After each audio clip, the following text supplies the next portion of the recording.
Hi there, welcome to the channel. You join me here today on the River Nene. It's the 14th of January 2024. It's about 2 o'clock in the afternoon. And I've just nipped out, got away from the family for a couple of hours. I'm here trying to catch chub. And this is a backwater of the River Nene, so it's a little brook that flows into the Nene. The main river is about half a mile that way. Okay, and the plan is to kind of just bounce along a few swims for the next hour or two, fishing bread and trying to catch some chub. Okay, it's a really simple setup today, simple kind of link ledger. I've got 3 SSG shots kind of holding bottom, size 8 hook, and a big lump of Warburton's bread on the hook. So I'm just going to target some likely looking spots here at the moment. I'll maybe swing you around to get a look.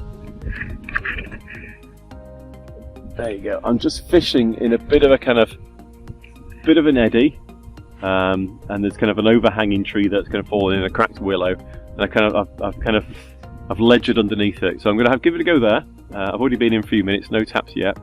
Give it a few more minutes, and I kind of move along. Okay, as we go.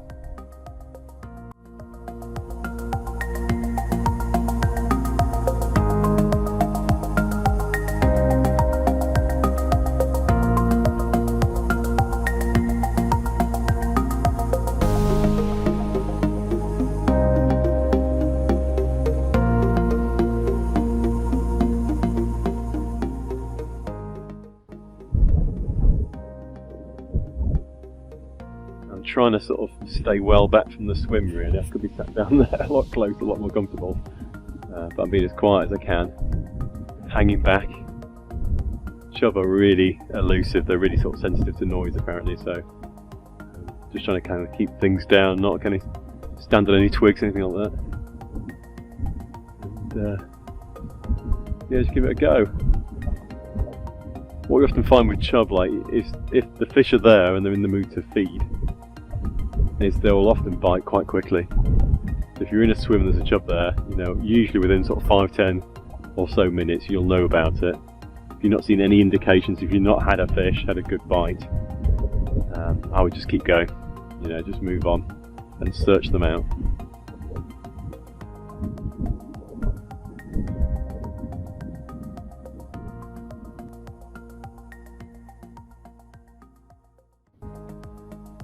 Alright, well I've given this swim a good 10 minutes now, maybe even 15 minutes, and no obvious indications. So I think I'm going to wind in and we'll move along, look for the next spot.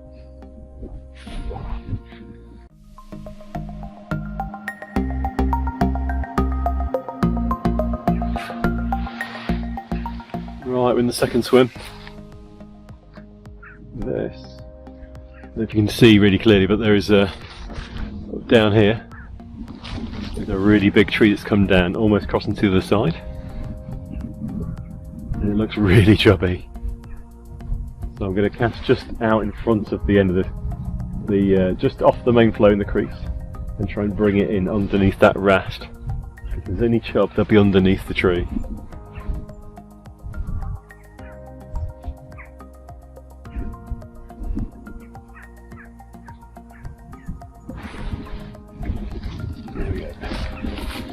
Try not to fall on my arse.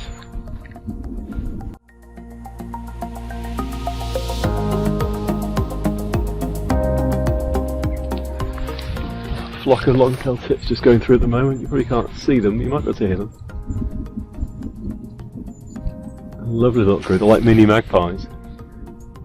You get, this time of the year, they're kind of family groups all kind of flock up together. And you get maybe 10, 20, sometimes even more individual birds together.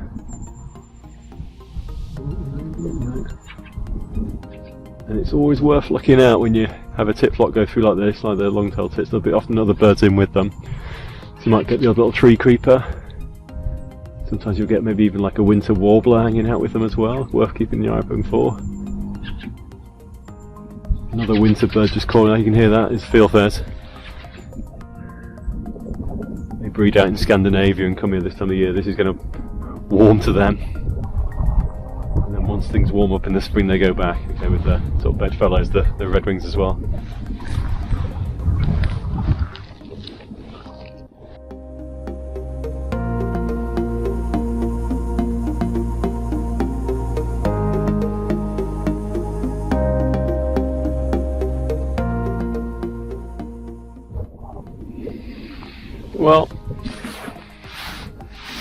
giving it 10 minutes. I think. Try not to fall over. Nothing's doing here yet, no indication yet in the first 2 swims, so I'm going to keep bouncing along.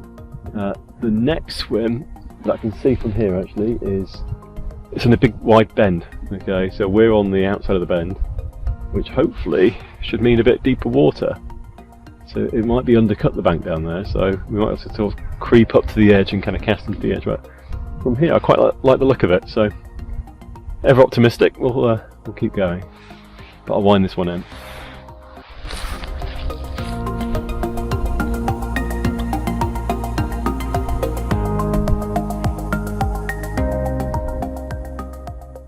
Okay, so here's the next swim. See, the river kind of comes down around this bend. Okay, and then it comes around the corner. And there's quite a lot of overhanging fallen trees here as well. It's kind of weaving its way through. This looks quite chubby, but so I'm thinking this bit here, coming around the corner, it's quite kind of slow, almost like a back eddy here. And this will be undercut because it's been going around this corner and years have been kind of dredging this out. It'll be shallower over here, deeper over here. So I'm going to give it a little cast down here, and then move to the next spot and fish in there, and we'll see how we get on.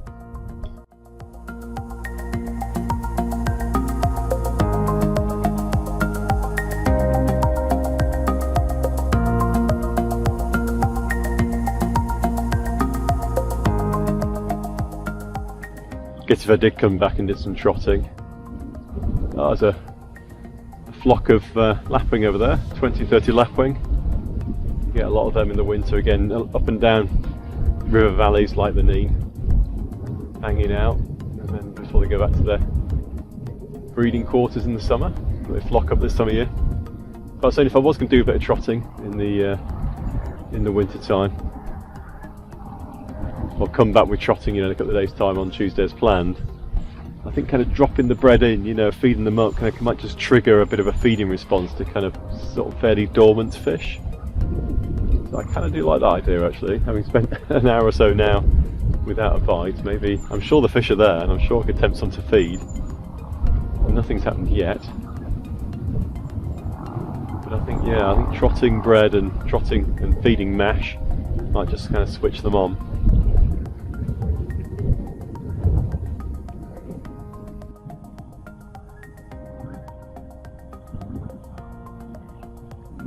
Still very quiet. I think it might be worth moving again. Again, it's been another 10 minutes. 10 minutes flies by. It's 2 quick casts really. I still fancy, move it around, look, you see this bit here?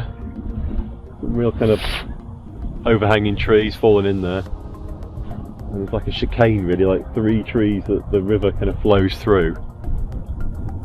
I think it's worth having a go under the roots of the first one and then bouncing along and seeing what else is in there. Yeah, I think I'll wind in, give it a move.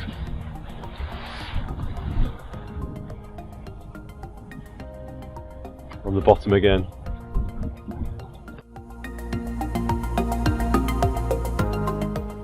I've got 3 SSG on at the moment. What I'm going to do is take them off. I'm going to clip a little feeder on just to see if I can hold bottom a bit better. I'm worried I'm bouncing along and I'm just catching snags, so we'll see if that makes a bit of a difference. Right, give the feeder a go.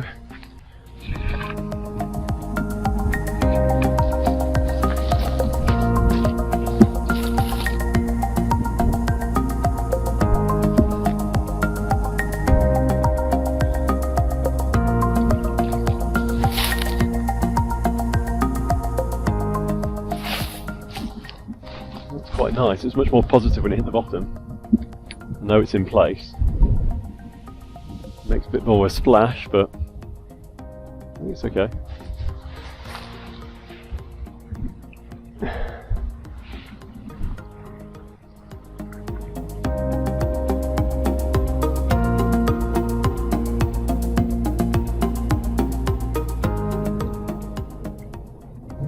Just checking the weather. It's 5 degrees right now, not too cold. Got about an hour and a half of daylight. It's 3 o'clock, it gets dark about, 4:15, so Yeah, it's 2:45 right now. But I was looking around, there's some quite dark clouds coming over. Oh, there's a barn owl box over there too, I've not seen that before.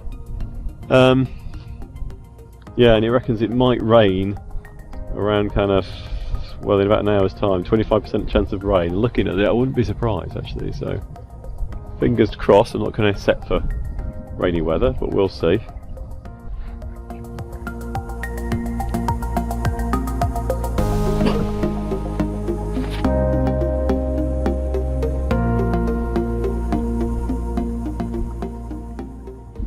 Rod tip's bouncing around quite a lot, but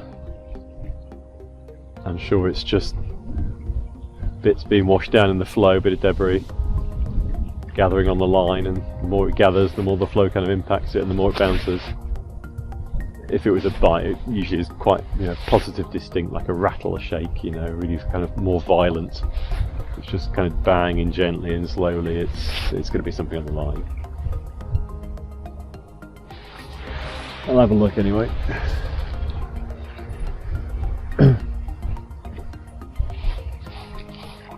Well, nice, so it's come out clean. It's still got bread on, just. It's obviously holding position, so I feel better with the feeder, like a bit of heavier weight on the bottom. I'll stick with that, I think. Right, but I will move on. Time is pressing and rain is coming. We're sort of running out of daylight, but I mentioned before, whether it makes the edit or not, I don't know. I just saw a barn owl box, you know, further up the hedgerow here, a couple of yards away. Big kind of triangular box that people put up, you know, for barn owls to nest in. They work really well. I'm lucky enough to have spent a lot of time studying barn owls and watching barn owls and trying to figure out, you know, how they tick and how we can help them. And really kind of discovered that, you know, there's lots of habitat out there for barn owls, but there's just few nest boxes, and something a lot of people already knew. So we've been putting boxes up and down the country, and it's made a huge impact over the last sort of 10-20 years really. But I wanted to stop and just point this out. So here, you'll see here on the post all this white splash. It looks like someone's sort of been dribbling like kind of white paint down the side, and it's classic barn owl. You know, it's barn owl poo. Let's say it. You know, it's kind of wash, I guess we call it. Yeah, I'll kind of get you a bit closer. You can obviously, you can sort of see it kind of, you know, dribbles down the side, and you know, there's really only barn owls do that. So with the nest box up there, and you know, all this kind of splash down here, and I'm having a little look. I can't see any pellets. Yeah, there's bound to be owls in the area, and now is the time as it kind of gets dark and it's dusk. You know, so I'll just keep my eyes open, kind of keep looking for the kind of the white, ghostly figure, kind of hovering along in the verges, and see what we can see. You never know. Yeah, but it's good to know they're here. Yeah. Keep it to the nature theme. Just wanted to stop. There's a real, I don't know if you can see this. Come around. Oh, you see that? Yeah, there you go. There's this kind of path that leads right along the field here, and as you follow it into the edge, it just dips down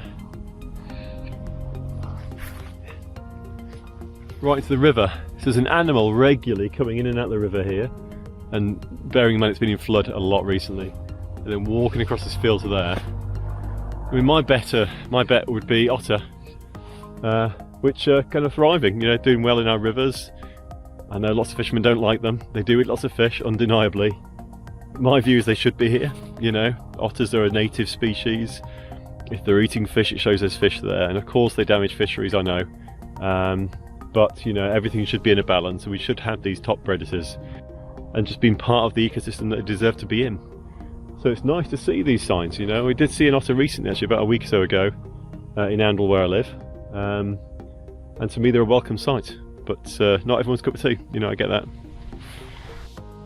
Okay, so I'm going to eat my words about otters. I've been following the path along, and as you kind of get in, as you can see, oh, those two little pads there. There's more there. Try and pick out a nice one here. Can you see that? So it's two kind of cloven hooves, okay, quite small. What's that, about, I don't know, 10 inches apart all the way along. Lots of clear tracks, all following the same track, so it looks like a deer, and that size deer will probably be a muntjac as well. So they've obviously been in and out of the river. walking along. There you go. Not otters. It's calmed down a bit here, it's a bit slower, looks like it's a bit deeper. Again, more fallen trees. Every swim looks like it's good for chub. I'm going to give it a cast and give it a go. You can see down here this fallen tree. Cast out towards the point and see what we find.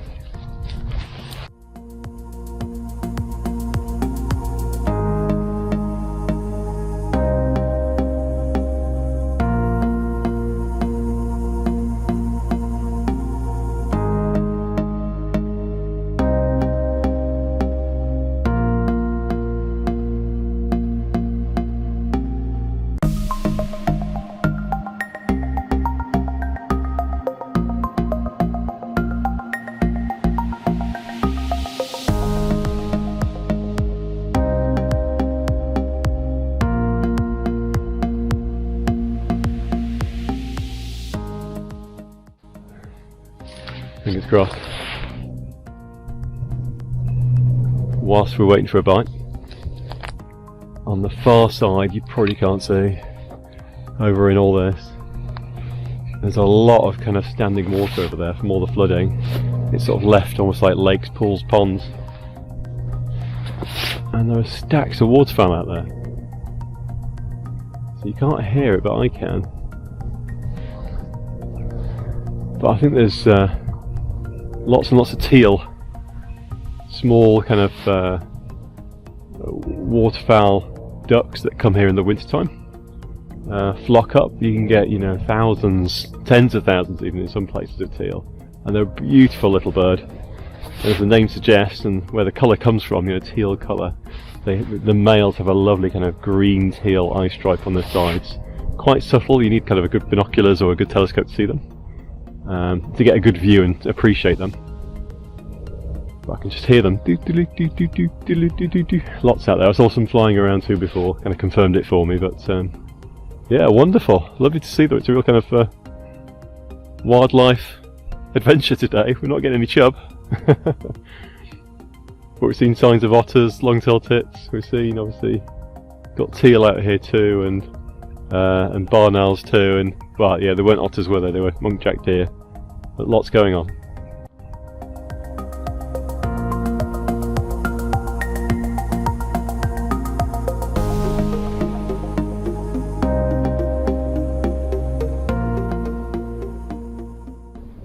You can't see them, but there's some big flocks of lapwing over there now, building up, all going in the same direction, all heading to roost. They'll have a safe field somewhere, which they'll roost in together. Underneath them, there's definitely a bird of prey. I think it's probably a red kite. Looking at it, hard to say. But now is the season really to keep your eyes open for peregrines. You know, when you get these big kind of waterfowl groups, kind of yeah, flocking up. You know, the lapwing. You got lots of starlings as well. I know they're not waterfowl, but the teal I mentioned before. The fieldfares. You know, peregrines will come in and they'll hunt up and down the valley like this, looking for birds, and particularly at this time of the evening when birds are roosting up, you know, they'll be coming in and kind of hitting the birds, you know, as they're balled up. Fairly easy pickings really for them. And I saw a peregrine just 2 days ago actually from home, so they're in the valley. Just going to keep your eyes open. Load of gulls heading over to the roost that way. So you've got a different spot to go to.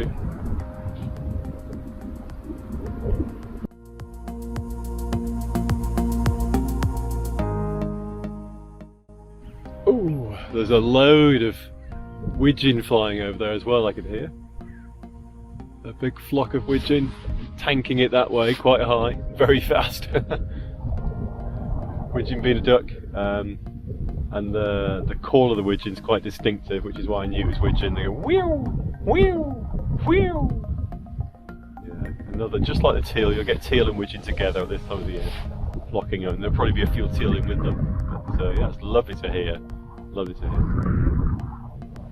I used to work on a nature reserve in Wheldrake in York, and Wheldrake was named after widgeon. You know, the male widgeon being the drake makes the wheel noise, whew, so it's the wheel drake, Wheldrake.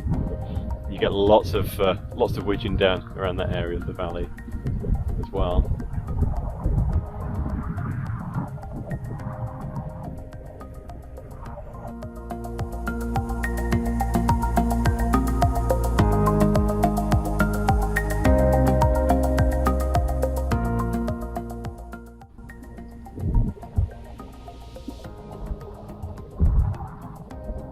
lots of birds here. I can hear Lapwing as well. I know we've seen all those Lapwing. I can hear them calling too. So Lapwing, they sound a bit to me like an old car radio being tuned. You know, the old name for them was peewit, because they go peewit, peewit. So like tuning radio. They're out there somewhere.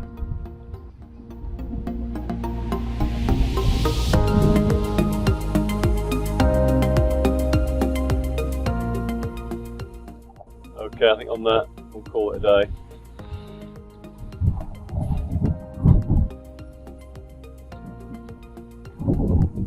Definitely holding better with the ledger on though, feeder, sorry. It's in position. I think the fish there, they're feeding. No, they're not in the mood, or I'm not in the right spot. Well, back at the car.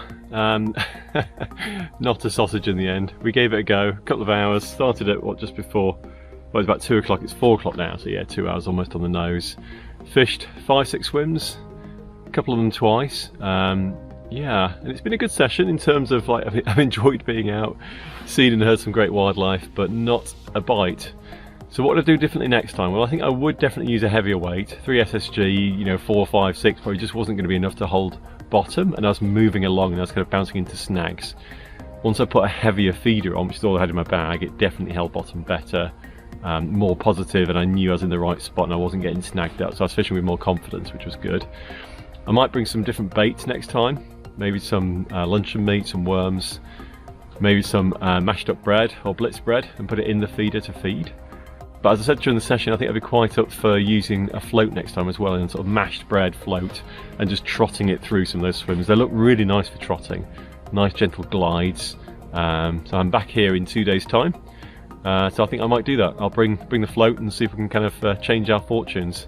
It's about 5-6 degrees now, and on Tuesday it's going to be about -2, -3, feeling like -6. So it's going to really get cold the next couple of days, so that will probably make fishing even tougher. But yeah, if you don't try, don't get. So thanks for watching, I hope you enjoyed it, and see you on the next video.